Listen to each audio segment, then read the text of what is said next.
इटा हेउजे पदमपुर ब्लॉक कंसर पंचायत रो गोटे छुटिया गाँ सपिया हुए तो सपिया गाँ छोट हो पारे अख्यात हो पारे किंतु आज गोटे छोट छुआ लगी ई गाँ ख्याति लाभ कर गर्व अनुभव करुचे। ई गाँ रे अच्छे गोटे सरकारी उच्च प्राथमिक विद्यालय जेन की शिशु बाटिका नहीं 8 क्लास तक अच्छे आउ 9टा श्रेणी रे शिक्षादान करवा लगी केवल 4 जन शिक्षक शिक्षयित्री अच्छन आउ केवल मात्र 3टा क्लासरूम अच्छे। तथापि ई स्कूल रो टीचर्स मानकर शिक्षादान और परिश्रम सबु गाँवासी तथा ब्लॉकवासी को आश्चर्य कर देउची। हाँ आज्ञा ई शिक्षा बच्चर सरकारी वृत्ति परीक्षार रिजल्ट सुनबे बेले आपण माने भी आश्चर्य होइबे। 5 क्लास रो वृत्ति परीक्षा रे छात्री नीलिमा मेहर समग्र ब्लॉक रे सर्वाधिक नंबर रखी करी प्रथम स्थान अधिकार करिछन। एतकी खाली नैसी आगरु से 3 क्लास वृत्ति परीक्षा रे आ 5 क्लास नवोदय परीक्षा रे भी सफल हिसारिछन। खाली नीलिमा नहीं 3 क्लास रो वृत्ति परीक्षा रे गुंजन कालो और जस्मिन बरिया तृतीय और पंचम स्थान रे सफल हिचन। आजकल पढ़ा और स्कूल के नै करी जोरसोर कंपटीशन चली छे बेल के जनसाधारण सबनु कमजोर भावुतिबार सरकारी स्कूल चमत्कार देखि करी सबको आश्चर्य करी सीधा समस्तंकु गुटे वार्ता देउछि कि उचित भावे शिक्षादान कले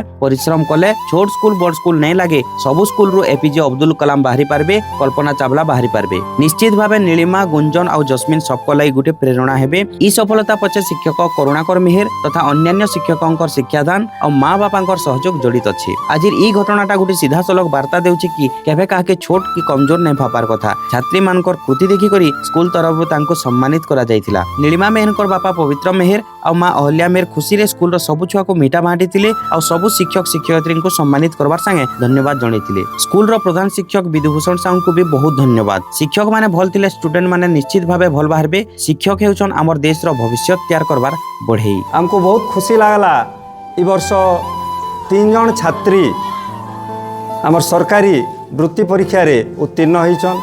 जणे पंचम श्रेणी रे ब्लॉक रे सर्वोच्च नंबर रखी नीलिमा मेहर से प्रथम स्थान अधिकार करिछन। आउ तृतीय श्रेणी वृत्ति परीक्षा रे 2 जन छात्री गुंजन कालो और जास्मिन बरिया से माने भी 3 नंबर और 5 नंबर स्थान अधिकार करी ब्लॉक रे आमर स्कूल रो ना तथा गाँव रो ना तथा माँ बापार ना आउ शिक्षक शिक्षयित्री ना गौरव से माने रखीचन। से सबु छात्र छात्री मान के मुझे धन्यवाद दूचे आ आशीर्वाद करुचे से माने भविष्य रे जनता गोटे सुनागरिक होकरी ई देश गठन रे भी सहायक हेबे। से पाठ पढ़ा को बहुत भल पाएसी आउ से मुझे पूरा ताके सहयोग करसे आउ टीचर माने भी आमर इन भल सहयोग करते। आमर प्रधान शिक्षक करुणाकर मेहर से भी भल पढ़े आउ बिना ट्यूशन रे आमर ने पंचम श्रेणी वृत्ति परीक्षा रे ब्लॉक रे फास्ट है। पाठ पढ़ा देखिक तो आम बहुत खुश अच्छु। मते पाठ पढ़वा रे भल लागसी। मते पाठ पढ़वा लगी बहुत भल लागसी। मैं वृत्ति पास कर 5 नंबर ही जाए मते बहुत खुशी लागुଛି।